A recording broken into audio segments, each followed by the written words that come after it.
Every year, millions of gardeners buy fertilizer thinking it is the secret to growth. They add nitrogen, phosphorus, and potassium and wonder why the plants are still getting sick. You have been trained to treat the symptoms and not the root of your fertility problem. The forest behind your home thrives without a single packet of chemicals. Its soil is alive, teeming with invisible workers around the clock. These microbes extract minerals, capture nitrogen, and provide free food to the roots. The secret is carbon, water, and shelter. You just weren't given the instructions. Imagine a garden that produces its own fertility every day for $0. This is not fantasy. It is biology, physics, and design working together. In just a few minutes, you will learn how to build your zero garden. Every year, the global market for synthetic fertilizers exceeds $200 billion. At the same time, 50% of all applied fertilizers are never effectively used by plants. Residues are washed into groundwater or evaporate into the atmosphere. This dependence on chemical fertilizers began in the 20th century with the Haber-Bosch process. German chemists Fritz Haber and Karl Bosch learned to extract nitrogen from the air using high pressure and temperature. The process consumes huge amounts of energy and natural gas. You have been led to believe that fertility comes in a plastic bag. You see a yellow leaf, and by nitrogen you see a weak stem, and by potassium. But no one explains why plants cannot absorb the nutrients that are already in the soil. The problem is systemic, not chemical. Soil contains all the elements necessary for plant growth, but they are locked in forms that the roots cannot reach. Synthetic fertilizers work like a drug. They provide temporary relief, but aggravate the underlying problem. When you buy fertilizer, you are buying a subscription to a failed system. You become dependent on outside supplies instead of learning to use the resources that nature provides freely. No one has ever fertilized, watered, or weeded the forest behind your house. At the same time, it is 10 times more productive and sustainable than your garden. Research from the Harvard Forest in Massachusetts shows that mature forests contain more organic matter in the soil than fertilized agricultural plots. Forest soil works as a closed system. Every fallen leaf becomes food for soil organisms. Every dead tree becomes a home for fungi and bacteria. Nothing is lost. Everything is recycled and returned to the food cycle. Measurements show that forest soil contains between 4 and 8% organic matter. Regular garden soil contains less than 2%. This difference explains why forest plants never suffer from nutrient deficiency. The forest understands the fundamental law of the universe that we have forgotten. Energy is neither created nor destroyed, it is only transformed. Sunlight becomes leaves, leaves become soil, soil feeds new roots. Your vegetable garden can work on the same principles. You just need to understand that nature already solved the problem of fertility millions of years ago and copy its solution in your garden. Imagine a garden that produces its own fuel 365 days a year for $0. Such systems already exist around the world, from permaculture farms in Australia to food forests in Kenya. These projects prove that abundance is the result of design, not capital. In Australia, farmer Bill Mollison has created a 10-acre farm that feeds a family of 5 without spending a single dollar on fertilizer. Its secret is understanding how natural systems create and circulate nutrients through biological processes. Kenyan farmer Vanga Maathai transformed degraded land into a productive garden, using only native plants and rainwater. Her methods are based on restoring soil biology rather than introducing external inputs. The zero garden works as a biological bank.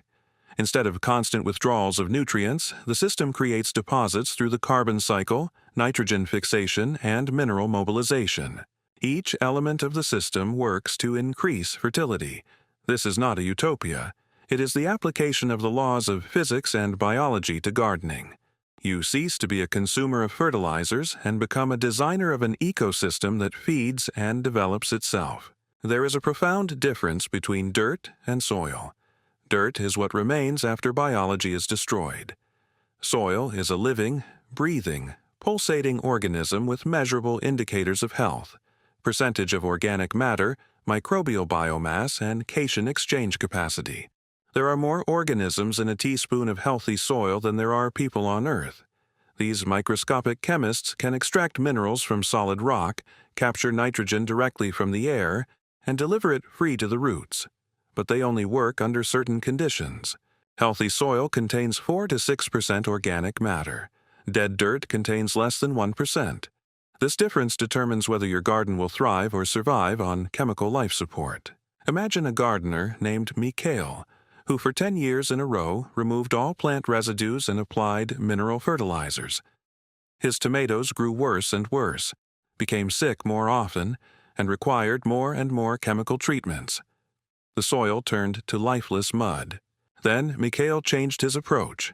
He stopped removing leaves and began mulching the beds with organic matter and planting green manure. In 2 years, the organic matter content of his soil rose from 1 to 4%, and his harvest doubled without fertilizer. Treat your garden soil like a bank account. Most gardeners are constantly making money, harvesting tomatoes, pulling out weeds, raking fallen leaves. They wonder why the account goes into the negative, and take out a loan from a fertilizer store at a high interest rate. Each plant that you remove from the garden takes with it nitrogen, phosphorus, potassium, and trace elements.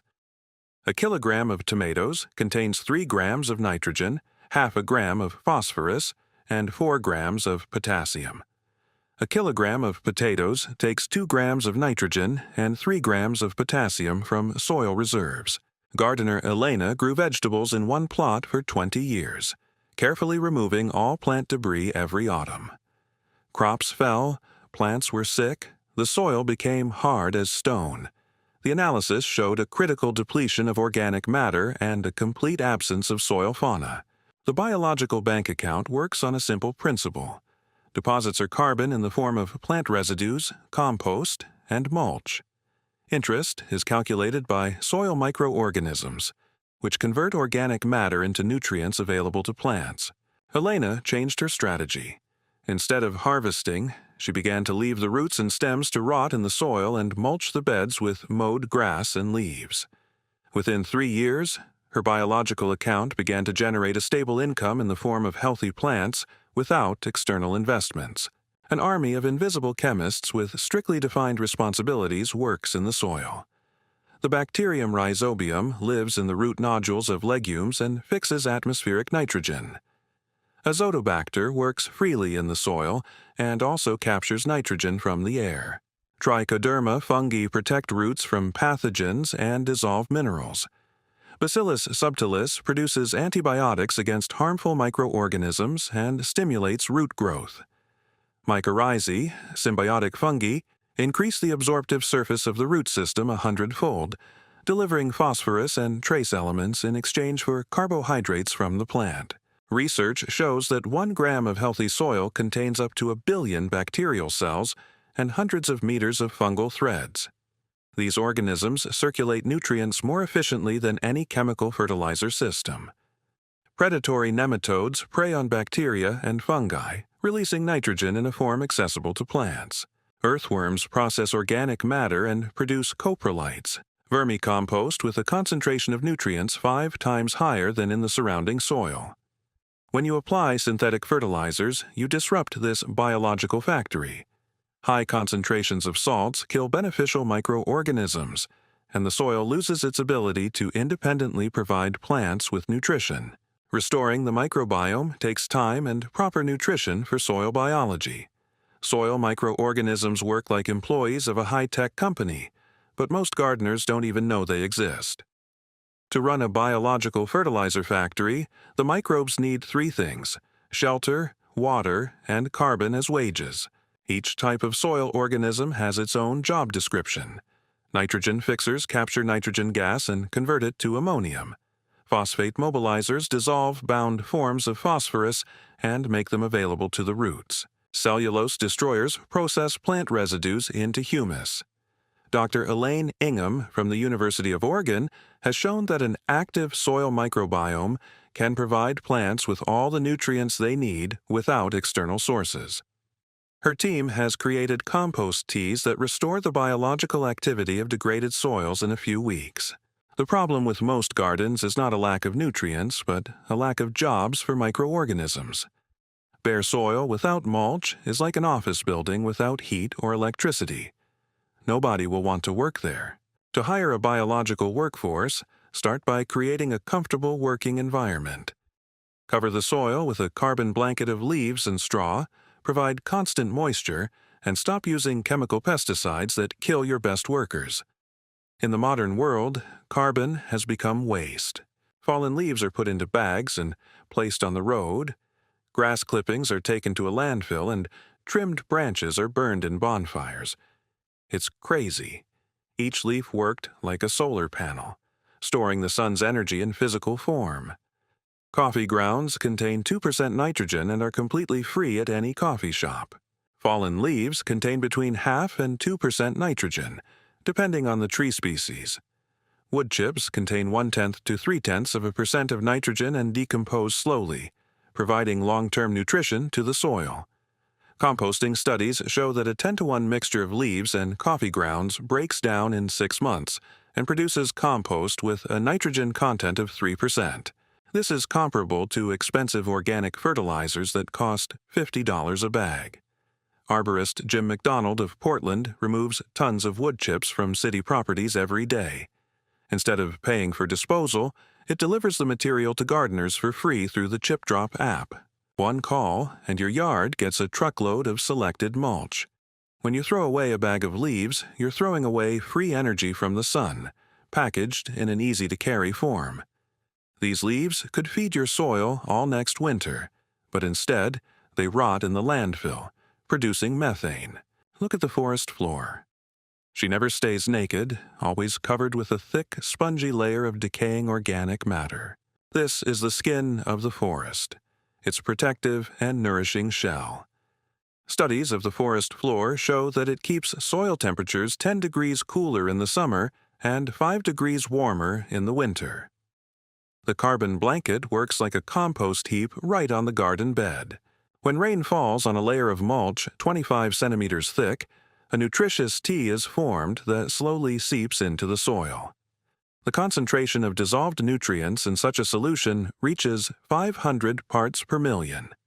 Gardener Maria Gonzalez from California covered her garden with a layer of leaves 30 centimeters thick in the fall of 2001.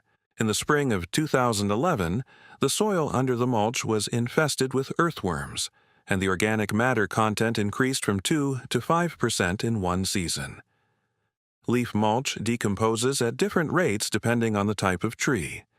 Oak and beech leaves decompose slowly, providing protection for 2 years. Maple and poplar leaves rot in one season, quickly releasing nutrients. Under the carbon blanket, the soil turns into a self-regulating watering and nutrition system. You are no longer saving a sinking ship, you are charging a biological battery that will feed the plants for months without your participation. Most people believe that the garden should be neat. Straight rows and bare soil between plants seem to be a sign of good care. This approach leads to biological bankruptcy. A zero garden uses dynamic battery plants with deep taproots. Comfrey penetrates its roots to a depth of 3 meters, extracting potassium from the parent rock. The mulberry reaches groundwater at a depth of 5 meters. Even dandelions, which most people consider weeds, extract calcium and iron from layers of soil that are inaccessible to cultivated plants. Biologist David Holmgren from Australia developed the Permaculture Guild system in 1978. His principle: instead of removing plants, use them as living pumps that lift minerals from the depths of the earth to the surface. When the comfrey leaves reach their maximum size, they are cut and dumped. The green mass is cut with pruning shears and placed around tomatoes or fruit trees. The plant does not suffer. On the contrary, it is stimulated to new growth and more active root formation. This is biological vertical integration. The plant does the work of deep mining, the sun provides the energy for growth, and your only job is to play the role of a traffic controller with a pair of pruning shears. You collect the sky and the bowels of the earth to nourish the surface. Battery plants work as living composters and nutrient transporters at the same time. The root system of comfrey extracts 10 times more potassium from the subsoil than its leaves can absorb. Excess minerals accumulate in plant tissues to a concentration of 4% dry weight. A study of soil maps before and after the implementation of the cut-and-dump system shows surprising results. The available potassium content in the top 20 centimeters of soil increases by 50% in 2 years. The concentration of organic nitrogen increases by 30%. Farmer Joel Salatin from Virginia uses this principle on his 200-acre farm. His cows graze on a rotational grazing system, and the grass they cut is left on the field as mulch. Over 20 years, the organic matter content in the soil increased from 1 to 6%. When comfrey roots die after cutting off the above-ground parts, they leave channels in the soil up to 5 millimeters in diameter. These channels are filled with root exudates rich in carbon and minerals. Ideal conditions are created for the development of mycorrhiza and soil fauna. The system self-adjusts without your control. Plants grow where they feel comfortable, extracting exactly those elements that are lacking in the surface layer, and delivering them precisely to the root zone of your crops through the natural process of growth and death. Nitrogen is the fuel of the garden. It makes plants green and ensures explosive growth. This is also the most expensive part of the fertilizer bag. Every breath you take is 78% nitrogen, but plants cannot use it in gaseous form. Nature solved the nitrogen problem millions of years ago through symbiosis. Leguminous plants, beans, peas, clover, vetch, have entered into an agreement with rhizobial bacteria. The plant gives the bacteria sugar from photosynthesis. The bacteria fix atmospheric nitrogen and transfer it to the roots. USDA studies show that 1 hectare of clover fixes up to 200 kilograms of nitrogen per year. This is equivalent to applying 400 kilograms of urea costing $800. The difference is that biological nitrogen is released gradually and is not washed away by rain. In a zero garden, crops are never planted in isolation. Plant guilds are created. Corn grows with beans at the base of the stalk. The apple tree is surrounded by clover. Each nitrogen fixer acts as a charger for neighboring plants. When you prune a nitrogen-fixing shrub, some of its roots die in response to stress. Dead roots release a nitrogen bomb directly into the soil, in the root zone of companion plants. This is a spot-on fertilizer that no liquid chemical can duplicate. Companion plants work as a team to maximize nutrient absorption.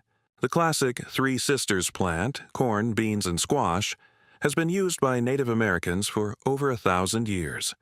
Corn serves as a support for the beans fix nitrogen for all three, and the pumpkin, with its wide leaves, shades the soil and retains moisture. A fruit tree with clover replanting creates an ideal nutrition system. Clover fixes up to 150 kilograms of nitrogen per hectare per year, and releases it to the tree through dying root hairs. The wide leaves of the tree protect the clover from the scorching sun in summer. Dr. Martin Crawford of the Devon Forest Center has created an edible forest of 700 plant species without a single gram of synthetic fertilizer. His system is based on the principle of mutual nutrition. Each plant receives something from its neighbors and gives something in return. The comfrey under the apple tree extracts potassium from a depth of 3 meters and gives it to the tree through leaf litter. Nettle accumulates iron and silicon from the subsoil. When it dies in the fall, these elements become available to the surface roots of fruit crops. The guild system operates like a biological fertilizer plant with several workshops: nitrogen shop, legumes, potassium shop, comfrey, phosphorus shop, mycorrhizal fungi. Finished products are delivered exactly to the address without transport costs. All biological activity stops without water. Bacteria cannot swim through dry dust, and fungi cannot extend hyphae through dry soil. If the soil is dry, your fertilizer plant is closed for the season. That is why water-retaining ditches, swales, are built. A swale is a simple trench dug along the contour of a slope at one level. When it rains, water does not drain away from the site, carrying away topsoil and nutrients. Instead, the ditch traps water and causes it to slowly seep into the ground. Water retention studies show that a properly constructed swell 60 centimeters deep creates a hydraulic plume of moisture that extends underground for up to 20 meters. The soil remains moist for weeks after rain. Hydrological engineer Brad Lancaster from Arizona turned a desert plot into a productive garden using only rainwater and a swale system. For 10 years, an annual rainfall of 400 millimeters provided a harvest of vegetables and fruits for a family of 4. Constant moisture allows the worms to remain near the surface, where organic matter is concentrated. Active microorganisms work around the clock, processing mulch into nutrients available to plants. You have created a tropical microclimate even in the midst of drought. The Zero Garden works according to the seasonal calendar of biological activity. In the winter, when other gardeners are off, you compost on site. Kitchen waste, nitrogenous scraps, and scraps are buried directly under the mulch. The worms, protected by a carbon blanket, process organic matter throughout the winter.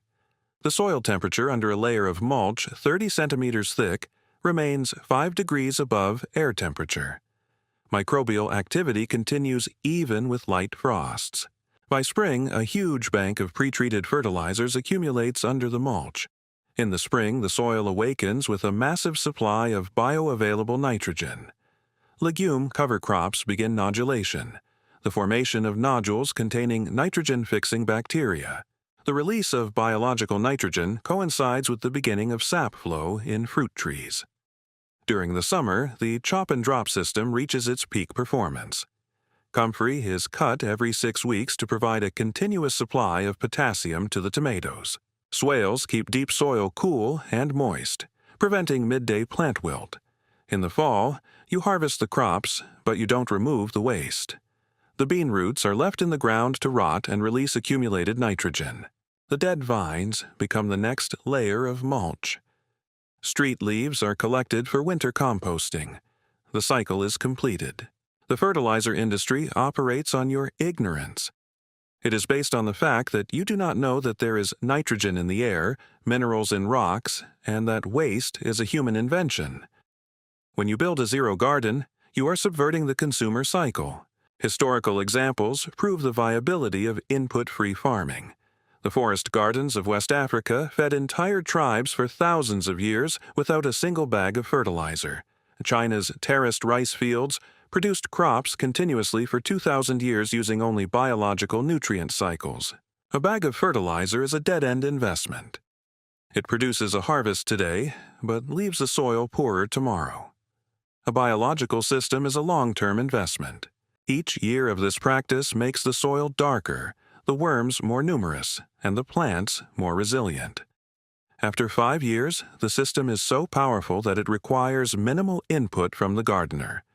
You go from being an active farmer to being the conductor of an orchestra that plays itself. The soil works for you, not you for it. You don't need $100 or even $10.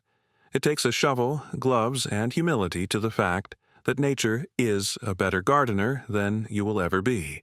Stop fighting weeds and understand what they say about the health of the soil.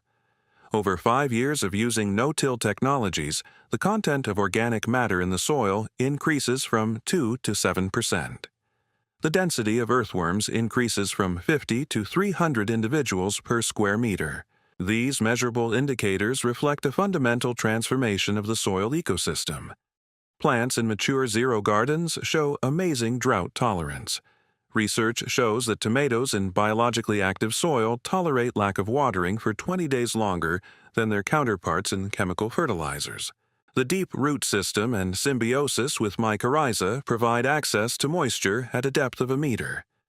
Gardener Robert Hart from England turned an abandoned plot into a productive forest garden in 30 years without spending a single pound on fertilizer.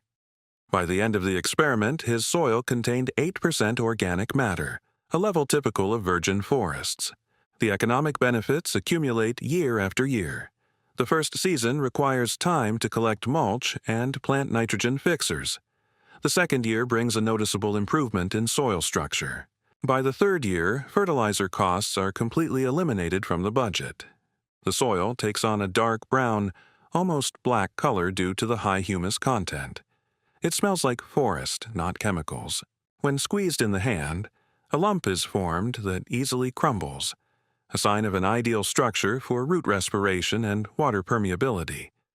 The 12-month Zero Garden transforms gardening from a struggle with nature to a partnership with the ecosystem. You stop seeing insects as enemies and begin to understand that they form a cleaning team for weakened plants. Healthy plants and living soil rarely suffer from serious pests. Observation becomes a daily practice. In the morning, you notice how a ladybug hunts for aphids near young currant shoots. During the day, watch bees collect nectar from phacelia flowers planted specifically to attract pollinators. In the evening, you see how slugs attack only plants overfed with nitrogen. Weeds are moving from being a problem to being a diagnostic tool. Plantain indicates compacted soil, nettle signals excess nitrogen. Horsetail grows in acidic areas. Instead of fighting the symptoms, you correct the causes by changing soil conditions. Each plant on the site performs a specific function in the ecosystem. Calendula repels nematodes from tomato roots. Nasturtium serves as a trap for the Colorado potato beetle. Dill attracts predatory wasps that control cabbage caterpillars. After a few years, you realize that you don't manage the garden. You are part of the garden. Your hands have become a tool that the earth uses for its own prosperity. The line between gardener and ecosystem is blurred. Your first step is not to go to the store to buy fertilizer. Walk to the curb and look at the waste around you with new eyes. Every bag of leaves at your neighbor's house is packaged solar energy that you can pick up for free. Dig a small ditch 2 meters long and 30 centimeters deep. This is your first swale that will show how the principle of water retention works. After the next rain, the soil in the ditch will remain moist for a week longer than around it. Plant one legume, beans, peas, or clover. After a month, carefully dig up the root and look for small white nodules. These are nitrogen factories that operate for free 24 hours a day. You will see with your own eyes how nature produces fertilizers. Collect 1 wheelbarrow of fallen leaves and spread them in a 20-centimeter layer on a 3-square-meter bed. After a week, lift the edge of the mulch and count the earthworms. Compare their number with the area of bare ground nearby. The revolution begins in the soil, and the soil is waiting for you. In one fall, you can lay the foundation for a system that will feed your garden for decades without spending a single dollar on chemical fertilizers. Nature already knows all the answers. Just give it the opportunity to teach you.